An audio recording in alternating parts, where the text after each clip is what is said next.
Thank you for joining us for this session on recruitment and the board. We hope you will find some of these concepts and strategies very useful for your organization. This content is designed for informational purposes and should not be a substitute for professional advice. Organizations are always planning. There are strategic plans, budget and financial plans, fundraising plans, marketing plans, and it is very important that they also develop a recruitment plan, because this will ensure that there will be leaders in the organization in the future to serve the community and the industry. A recruitment plan also provides the following benefits. It assists to fill gaps in board skills. What do you do when a person who is most familiar with filing with the company's office leaves, or if the person who understands bylaws, policies, or acts leaves? How will that impact the organization? A recruitment plan also ensures that qualified and suitable people are recruited for the board. An organization can have financial security and a valued mission, but without dedication and matched skills, the future of the organization can be uncertain. A recruitment plan also clarifies expectations. It's important to discuss what you expect and what potential board members have to offer. It is ineffective to have a recently recruited director leave because they were unsure of the organization's mission or their roles on the board, or because they feel that they were uninvolved. A recruitment plan also provides an opportunity to develop rapport with a prospective board member. Board members join organizations and they want to be part of the team. Many join to network and build connections within the industry. A recruitment plan also ensures efficiency by developing and implementing a consistent process that can be used with all new recruits. The big question is, who's responsible? Well, the answer is everyone. A board member's fiduciary duty is to act in the best interest of the organization at all times, and it could be argued that ensuring the organization has the people power to complete its mission is part of that duty.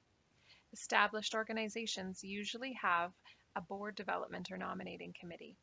In some cases, the makeup of this committee is found and outlined in the bylaws. Other times, operations for the board development committee are outlined in the policies and procedures. If your organization does not have a specific recruitment committee or committee requirements, keep in mind that individuals with a mix of perspectives, including member familiarity with many aspects of operations, can be good candidates. The most important aspect is that those individuals involved are committed to taking the time to establish and follow a structured recruitment process to build a board that is suited to your board culture and circumstances. To support the process, the board committee will likely follow these steps.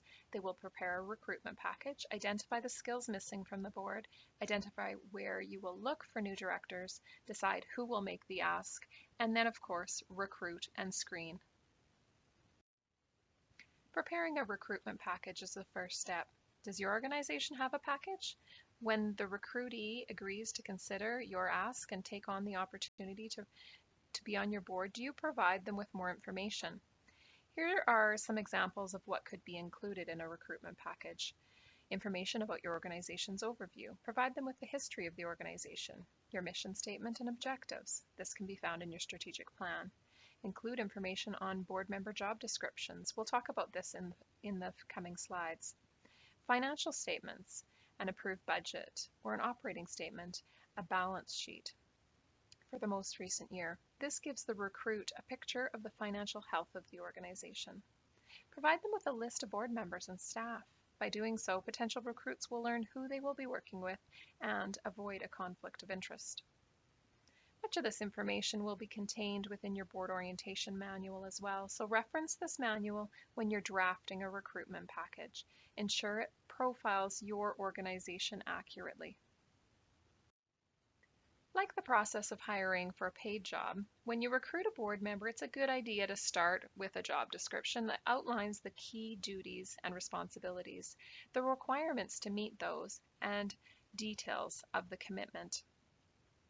You will want to include information on the terms. How long is the recruit expected to sit at the board table? Can the term be extended? Under what circumstances can a board member be removed?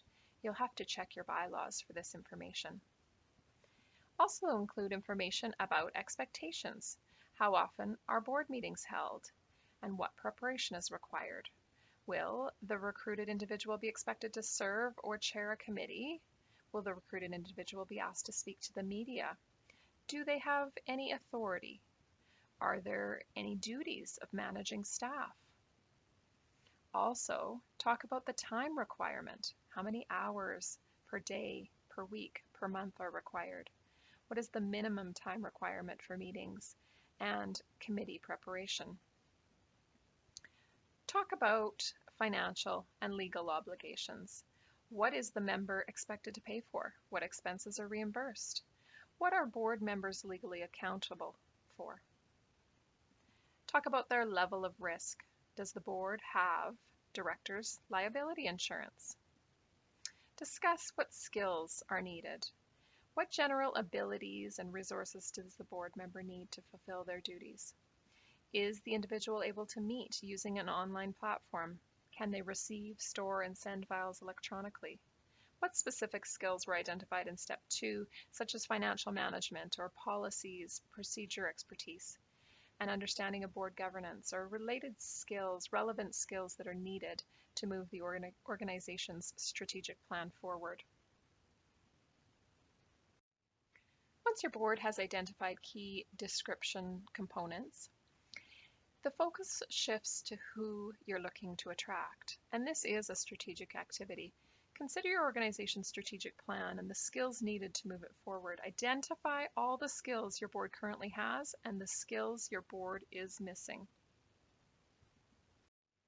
There are many tools that will assist your organization. On the screen, you'll see one example of a board member recruitment criteria chart. Skills needed to advance the organization's strategic plan are listed. Recruitment committee members either check off current skills on the board or where skills are needed. This example documents leadership skills needed and compares those needs to the board's current composition. Do keep in mind a matrix is not a checklist. Instead, a matrix should be a guide to help the board identify ideal combinations of skills, network, experience, background that will help move the organization forward. This is an example where directors are listed across the top and key skills or attributes are on the left column. In this skills matrix, you'll notice that member 3, 4, and 6 have expressed an interest in learning more about investments. When we look at the column on the left, you'll find legal skills in this matrix indicates that 4 members on the board have legal expertise or experience. So as you've witnessed, there are many skills matrix examples online, and they can be tailored to meet your organization's needs. The third step in recruitment involves identifying where you will look for potential board members. Considerations include recommendations from current board members. These individuals will have a good perspective on operations and the organizational culture. Board directors will also know the working style and the usual commitment levels of their personal connections. Other considerations include an article in your organization's blog, newsletter, or website. You can put a notice on a social media platform. You can advertise or put an article in the local paper. So think about the channels that is most suitable for whom you want to attract. For instance, if your organization is considering involving youth on the board, many times youth bring new perspectives and support long-term and sustainability within an organization. This generation will most likely catch anything that's promoted on social media. For more information on involving youth, the Industry Leadership website has some excellent fact sheets, and the Youth and Board Governance fact sheet is profiled on the slide.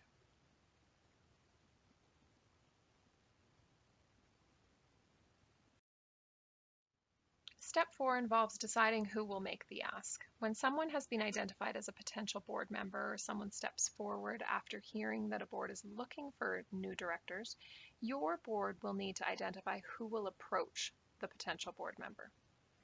It is potentially the board development committee, the person who knows the recruit, or the person who knows the position or job description that needs to be filled.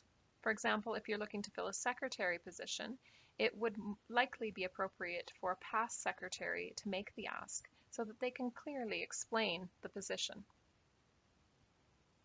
The final step in a recruitment plan has several components, and that is to recruit and screen the individuals.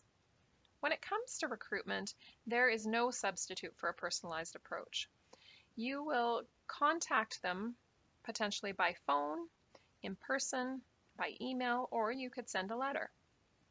You'll have to make your pitch. Briefly explain the organization's mission, vision, and values. Describe the value the organization provides to the industry and why it's worthy of the individual's time. Tell them why the organization has identified them as a potential board member, and be clear about the commitments and the tasks required. Whether you have 1 or 10 people to fill the role on your board, a screening process is essential. Some organizations may choose to have a very detailed and formal screening process, while others have a more casual approach. Whatever method you want to use, be sure that your prospective board members share the same vision, mission, and principles and philosophies as your organization, because incongruency in values can cause issues down the line. Screening also ensures consistency and decreases potential for conflict of interest. The screening process is an important part of due diligence in your organization. This includes the use of a written application and an interview. The application collects basic information about the individual applying to be on your board, as well as answers any questions related to skill requirements for the position. References may also be requested. For example, if you're looking for someone to serve in a role of financial management, you may want some references. Your board may wish to inquire if the potential candidate has ever declared personal or business bankruptcy. If your organization works with youth, seniors, or vulnerable citizens, there may be a requirement for a criminal record check or vulnerable sector check. It's important to use these standards for all new board members, even the ones that you've known in the community for a number of years. The interview provides an opportunity to talk with candidates about their skills, interests, qualifications, personal goals, motives for joining the board so that you can determine if there's a match within the organization. This may involve a formal interview in the organization's boardroom or an informal conversation with a prospective member over coffee. Use a standard set of questions and document the responses, as you may wish to refer to them in the event of an unexpected vacancy. Remember that an orientation prepares new board members for their role and brings them up to speed on what is happening within the organization. A board orientation manual provides new directors with important information about the organization. If your organization doesn't have a board orientation manual, a template is available on the Industry Leadership website. Let's now recap some resources that are available to support your organization to ensure that there is the right level of diversity in place and that you have the right recruitment skills and information to support bringing the best people onto your board. Visit the Industry Leadership webpage on board member recruitment for suggestions, links, and a number of resources. Board development, building boards, recruiting, and developing effective board members for nonprofit organizations is a workbook developed by Alberta Culture and Community Spirit in conjunction with the Mootart Foundation, and it's an excellent resource. This link to Governing Goods Fact Sheet, your board recruitment package, will be very helpful. Volunteer Canada's Screening Handbook suggests that screening plays a critical role in moral, legal, ethical responsibilities of an organization. Check out this resource for more information. Stay connected with us. Send us your emails or questions to leadership@gov.mb.ca. And of course, make time to visit our Manitoba Agriculture and Resource Development Industry Leadership webpage. You will find a number of resources, including fact sheets, worksheets, templates, and guidebooks that will strengthen your organization.